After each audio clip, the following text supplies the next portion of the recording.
All right, so let's dive into episode 3 of Daredevil Born Again. This one's called The Hollow of His Hand, which is a reference within this episode and from the book of Isaiah. I don't know if you know that, if your Bible knowledge is up to speed. But before we break down a few plot threads, overall thoughts on episode 3. I think of the 3 so far, this one is my favorite. Yeah, honestly, if we got 3 episodes to start and if it ended with this, I'd be like, oh, I am a lot more intrigued and interested because that's how I feel after this. I'm like, I'm a little more hooked. Yeah, it's a lean, tense courtroom drama. One of my favorite things in comic book stories, and I don't know if you feel the same way, is the hero without his costume on. Like, I think Yeah, Bruce Wayne is as interesting and fascinating as Batman. So I like to watch that, especially like absolutely. Peter Parker. I like Peter Parker's life. Hmm. I could watch that. And then obviously the Spider-Man stuff is interesting. So seeing Matt Murdock in action, that was a treat to watch. Really solid episode overall. Easily a loves for me. Yeah, I would say across the board, this one is my favorite so far of this season. The White Tiger was a big focus, obviously, with this being a courtroom story. Matt representing Hector Ayala, aka the White Tiger. And for me, the White Tiger story as a whole, it feels like it's over before it started. I think we said on the last episode, like, I wonder where this story is going and what's going to Yeah. happen because we know the actor that played White Tiger passed away. So there's really only so much you can do. We didn't see White Tiger in action outside of, I think, surveillance video. The idea that Matt, during the courtroom scenes, outs Hector as the White Tiger, I think is maybe going to have a mixed response with viewers. I thought about it and I like it's the idea that Matt wants justification for what he's done as Daredevil. Yeah, honestly, for me, the best way I would describe it is that it hooked me. And I said in the last recording about the first 2 episodes that kill everyone, basically, because I'm not really super attached. Not necessarily that I'm not a fan, but I never watched the Netflix series. So for this, in this case, it raises the stakes with everything. Now, obviously, I'd say that facetiously about killing everyone, but in this I do think that it puts more of a target literally on everyone. And I think that makes me, as a viewer, more interested because it does make everyone seem like they could be in jeopardy. And again, that makes it more interesting to me. I think if you're going to take a swing at someone, to take a swing at someone you just introduced, it And also, I think, yeah, it's you just set the up. idea that it's clear someone's flexing their power. I assume Yeah. it's Fisk who Yeah. ordered this hit. Um, Whoever gunned Hector down, by the way, didn't steal the amulet, which obviously will set up somebody maybe taking over. I Yeah. know in the comics it's been, I believe, his sister and his niece, and we have a reference to his niece in this episode. So we'll see what happens with that. Um, the ending is also really exciting too because we know Frank didn't do the hit. Like there shouldn't even be debate on the internet. Did Yeah. Frank really kill Hector? Because we know it didn't happen. But it does get us one step closer to getting Frank to emerge from whatever dark hole he's living Oh, in. yeah. And when he does, man, he's gonna let it rip.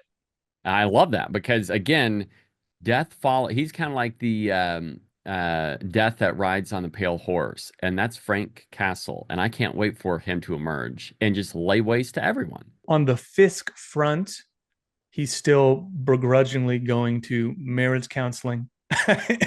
And he's allowing kind of this gang war to erupt because he wants chaos. So I assume he can rein it all in and take control. Yeah. I mentioned in our first video of episode 1 and 2 the idea that Fisk might eventually flip out during counseling and just Oh kill yeah. his therapist. Now, I completely forgot that his therapist is Matt Murdock's girlfriend.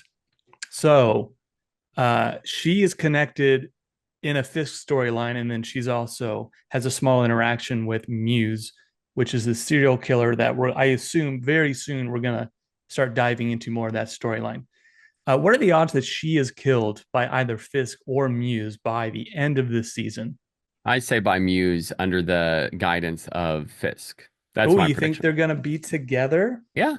Interesting. I think I they'll team up because again, we're looking at, I'm guessing, like you said, under Fisk's rule, or at least to make it appear like he's reining them in. And I think Muse and others will grow too big for their britches, and they're going to end up going ham. And then Fisk is like, "You can't do this. I'm the kingpin."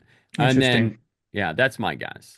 I don't think they're going to work together. I have a theory, though, that Foggy's death is what drove Matt to get rid of Daredevil, to just stop being Daredevil.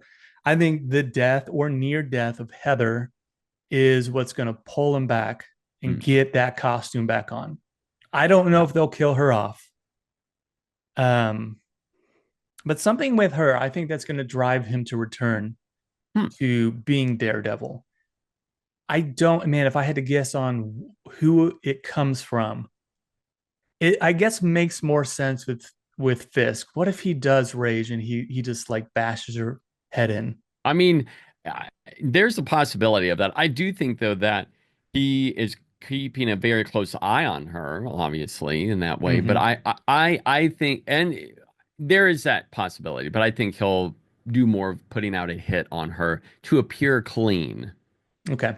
So are we going to see Frankie Boy next episode? Oh, You think they're yeah. going to drag that on a little bit longer?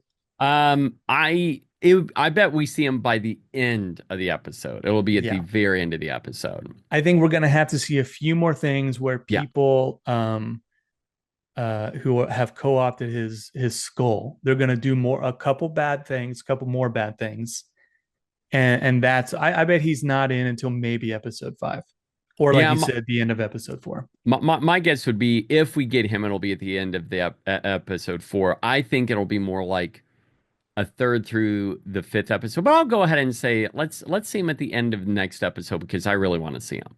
I'll say, I mean, I do too. I'll say episode 5 though, and apparently episode 5 there is an MCU cameo, a character cameo, who is spoiler alert, like we already said spoilers, but it's not She-Hulk. That's what I I have assumed. read. It Yeah. won't be She-Hulk. It's some other character. Do you think that they're going to try to bring in others like Jessica Jones or Iron Fist, Luke Cage, anyone like that? I would say not in this season. Maybe season 2. Maybe So season when 2. so MCU, any prediction? I bet it's going to be Wong. Let's go Wong. I could see it I being know. Wong. That's who I thought too, but why would he fit into the story? Yeah, it would be really difficult unless we end up getting that She-Hulk tie-in because obviously he played a really big part in that That's show. true. He was somewhat connected to that. And he seems to be the one that they use the most Yeah, in all these different stories. I was going to say Wong too. Let's lock that in. If the that's Wong Wong, though, it's like, CU. I just don't care. Wong. It's the Wong CU, baby. Let's go. I don't want to go too high. I really enjoyed it. I'm going to say 3.5. I'm tempted to go 4. Yeah, 3.5 to 4. Either way, it gets me more excited for Oh what's yeah. to come. And we haven't even started diving into the Muse stuff. Like Hmm. we got a little seeds planted in 1 and 2, and then we had some graffiti art that he did. I assume is him in this episode, and I'm ready for that story to get going. Like let's ramp that one up.